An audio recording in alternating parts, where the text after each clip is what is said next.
Okay, so how did your intramolecular Claisen, aka Dieckmann condensation, work out? Did it look like this? I hope so. Check your answer. If I were to number the carbons like I did in the starting material, I would work around the ring and confirm that if I took the proton off of 1 for the first step to make my enolate, and it attacks carbon 5, the carbonyl, the new bonds between 1 and 5, in a ring forming fashion.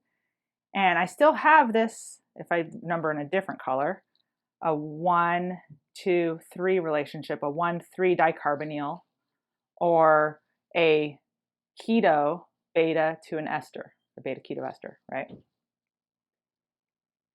It's just in a ring now. So alpha, beta, you could still call it a beta keto ester. So that, just like that's characteristic of a Claisen product, if it's cyclic and it's a beta keto ester, that's characteristic of a Dieckmann condensation product. Okay? Okay, so let's introduce our new friend, Michael. You are going to find that Michael will be familiar. He's a cousin, I guess you could say, of Gilman. So I'm going to remind you about good old Gilman. I promised Gilman was going to come visit again. So thinking back to what was going on when we had a nucleophile over the arrow and it did not act as a base, and this is R or H. So in other words, it's an AOP mechanism, attack open protonate, not attack open close kick. Okay, so keeping that in mind, we had 2 outcomes when we had a substrate that looked like this. What is this substrate? It's not just any carbonyl. It's a alpha, beta, unsaturated ketone or aldehyde. Watch out for those. Because remember what happened? That's when Gilman came into play. So remember when we had like the different organometallic reagents, if you had organolithium or Grignard, it would attack at the 1,2 position. What does that mean? If we numbered, starting with all the atoms involved that could react here, we have a 1,4 relationship from oxygen through that carbon. And so if we had a 1,2 addition product, that means that only addition happened at the carbonyl. So if we had Z equals R or H, I'll plug that in for that. If we had something attack number 2 and open to get protonated, then there's our alcohol now. So this is old stuff, right? Attacking the carbonyl carbon. Keeping everything else intact, leaving that alone. So when it keeps everything intact, we call that the 1,2 addition product. But some reagents will promote the formation of the 1,4 addition product, which is actually thermodynamically preferred. It's just that the carbon of the electrophilic carbonyl carbon is the most attractive, the most electrophilic, so it's the kinetic product. So both can form, and you can kind of pick the reagent that you need to, depending on whether you want to keep the carbonyl, which is what Gilman would do. And so this is what we saw with the Gilman. It was what's called a 1,4 addition. We kept the carbonyl and it attacked at this carbon, because remember, this is also got a delta plus there. So a nucleophile is attracted here or here. So if it goes that route, we get this one. And if it goes this route, the delta plus there, we get this one. There's another kind of nickname for the 1,4 addition product. It's called the conjugate addition product. You add to that conjugated pi bond. So I'll put e.g. Gilman. So Gilman did that. So what was the nucleophile with Gilman? That was the organometallic one, right? So it's like kind of like an R minus. So it's the RCU2Li. So I mentioned that Michael's kind of like a cousin of Gilman. So in that sense, it's really not. That part is going to be consistent. Our substrate is going to be, no surprise, alpha, beta, and saturated carbonyl. Okay, alpha, beta, and saturated ketone, or aldehyde. But this time, because we are in the aldol/enolate chapter, you guessed it, our nucleophile will be something that resembles this, a stabilized enolate. So our favorite Michael enolates will be things that would make very good enolates, like this one's resonance stabilized. So let's just put that in there. It reacts with an enolate that usually, it's not a promise, I'll just say usually, it's kind of a good marker for Michael, has extra resonance stabilization.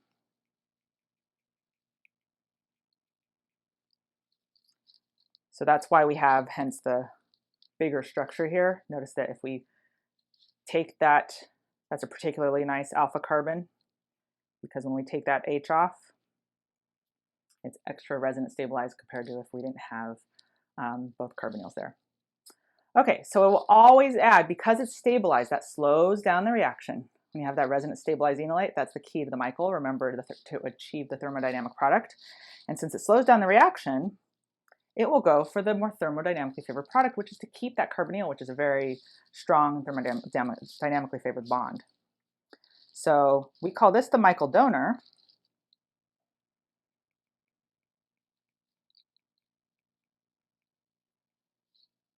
And I'm going to, and we always have to look for an alpha, beta, so that will be the enolate, unsaturated ketone. Okay, so as I do this mechanism, because we're going to see stuff like this so often with these esters, I'm going to abbreviate this CO2ET, CO2ET, and that'll just make it a lot easier for us to write out this mechanism. Let me finish that sentence up there for you too. The enolate will always add to the beta carbon, so alpha, beta. There's a delta plus there, remember? Do you remember why there's a delta plus? It's a good idea to remind yourselves of that. Let's just do that one real quick. We know why there's a delta plus on the carbonyl carbon. There's an obvious dipole there, even if you didn't think to draw the resonance. But when you have an alpha, beta, and saturated carbonyl like this one, you can push this pi bond here, right? And one of our resonance structures shows that we indeed have a positive charge on the beta carbon. So that means some of the time you can depict that structure with a positive charge. So that when you average all the resonance structures, the hybrid will have a delta plus. So hence, we can always put a delta plus on the beta carbon. That means it's an electrophile.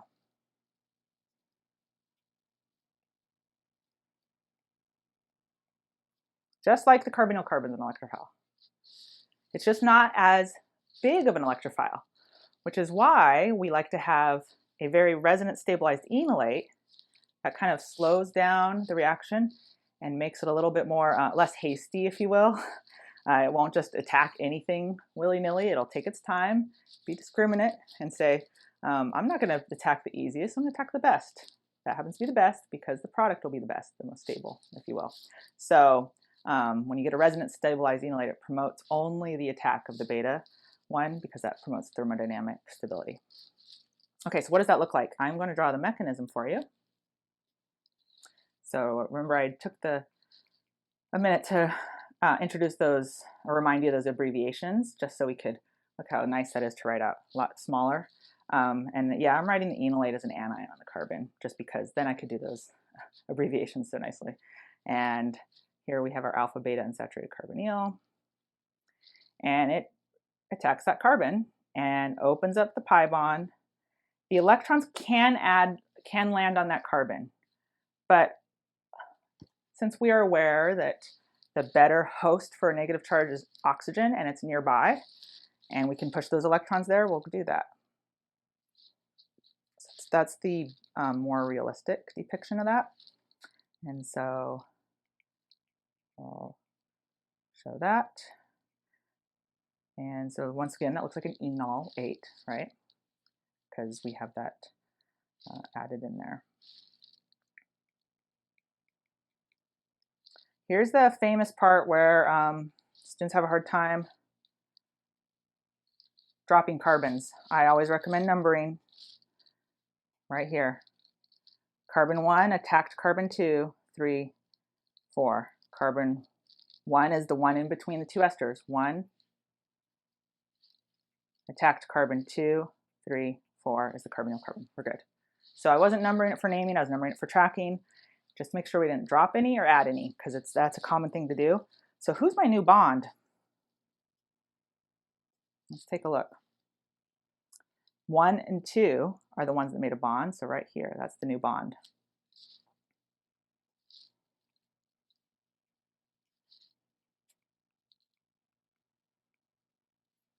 Okay.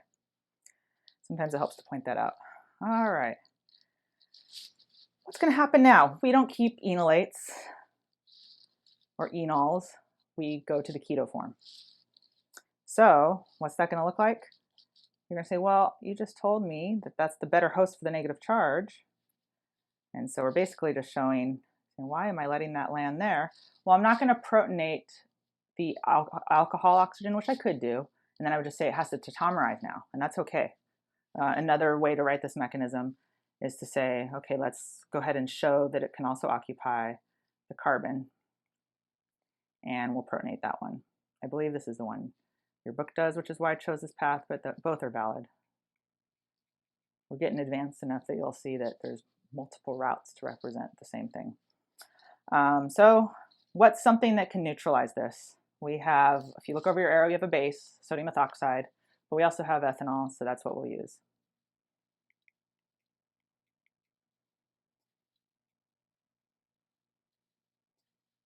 Now, the carb anion is no longer carbanion. It's nice and neutral. And we have our diester right there. And I will box this in a little bit just so I really squeezed that in there. I had some space. It's because I moved that over. There we go. So let's take a minute to take a step back. We did the mechanism, and that's always recommended, but could we just predict it kind of with enough practice from the mechanism? You could say, well, what happened here? I have my alpha beta position, that was here. Here's my alpha carbon that was the enolate, and that's this one. So what simply happened was that the new bond formed from the enolate carbon to the beta carbon. Simple as that. And of course, we lose the unsaturation as a result because it attacked to there. Okay, that is the Michael reaction. So the Michael reaction is like taking Gilman and replacing the nucleophile with an enolate, right? Or taking your enolate reactions and replacing the electrophile with alpha beta unsaturated carbonyl. We're kind of mixing and matching two different things we knew and to get a new result.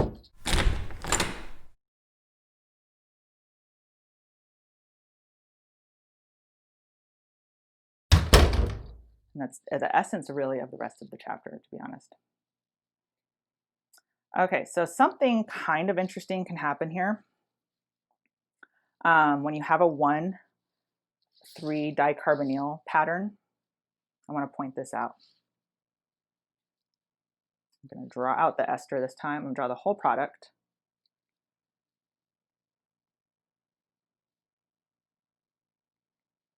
OET and OET. So my diester there, when you have the 1,3 dicarbonyl pattern,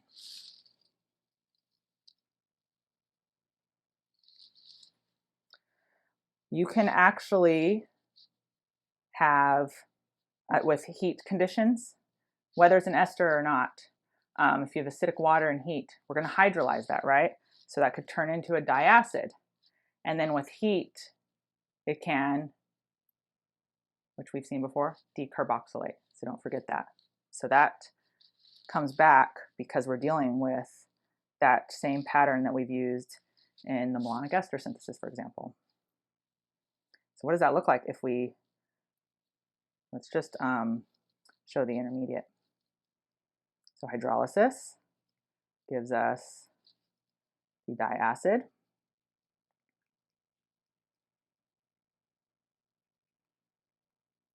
And then heat gives us the decarboxylation, right? So I just want to remind you of that. How do we know we could do that? Count from one of your oxygens to the other oxygen's hydrogen that it could steal. 2, 3, 4, 5, 6. So it can make that 6-membered ring transition state we made before for the decarboxylation. And so I'm not going to draw the mechanism again because we've gone through that many times, but it's good to remember that can happen. It's not just changing chapters doesn't change the chemistry. So when you get the same beast coming up again, it will happen. So we would just lose the whole CO2, right? So one of them turns into an acid and the other acid is gone. Okay, so be aware if you see loss of carbon or you see an ester mysteriously turn into a carboxylic acid, you must have added some acidic water and heat or done a second step because that could come up again to kind of tie it into earlier material. Okay, another important part of doing a Michael successfully is always to also know how to do it forward and backward. Say, hey, I have material, a target molecule. Do I know how to start to make it? Do I know how to go back a step and what those starting materials would be? So I'm letting you know this is a Michael, right? So that part is easier than sometimes we'll get to eventually. So given that this is a Michael, what did it look like before it did the Michael reaction? So prior to the Michael reaction. So in other words, we need that retro arrow there. So we need to find, if you're lucky, you're going to find an alpha beta unsaturated carbonyl, of course.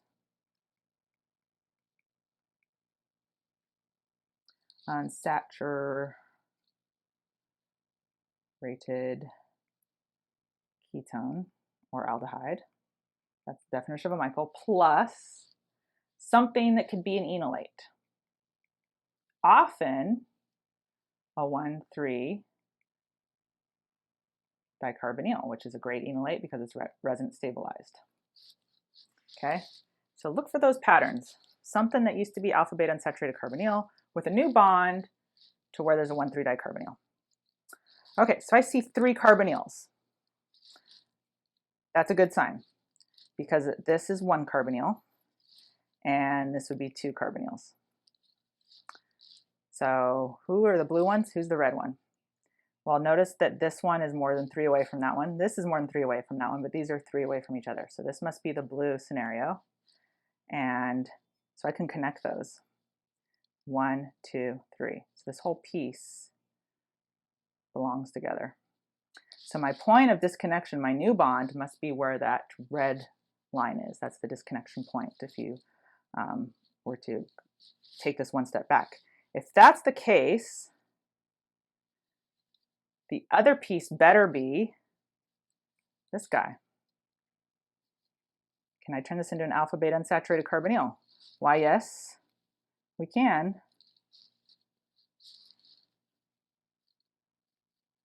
There we go. So that must have been the alpha beta unsaturated carbonyl right there, right? Plus, and I'll draw the blue out all kind of upright and nice, ETO, and I notice the other side is just a ketone, so it's not actually symmetric, and that's fine. And that would be where our enolate is. So we take that and we add some sort of base. Notice our ester is OET, so it would be like NaOET, ethanol. So that worked, right?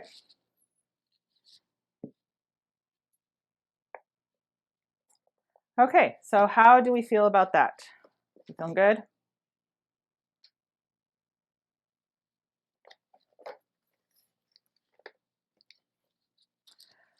All right. Sometimes we're not so lucky with getting the alpha beta unsaturated carbonyl coupled with the 1,3-dicarbonyl.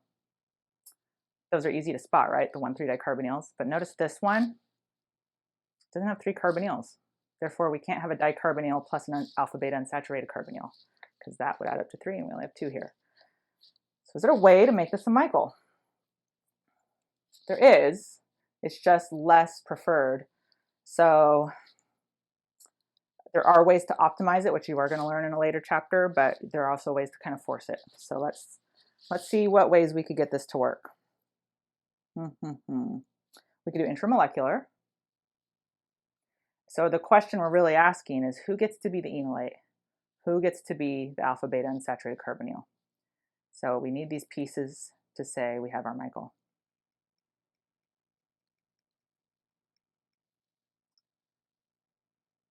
So who's that? Plus, who's the enolate?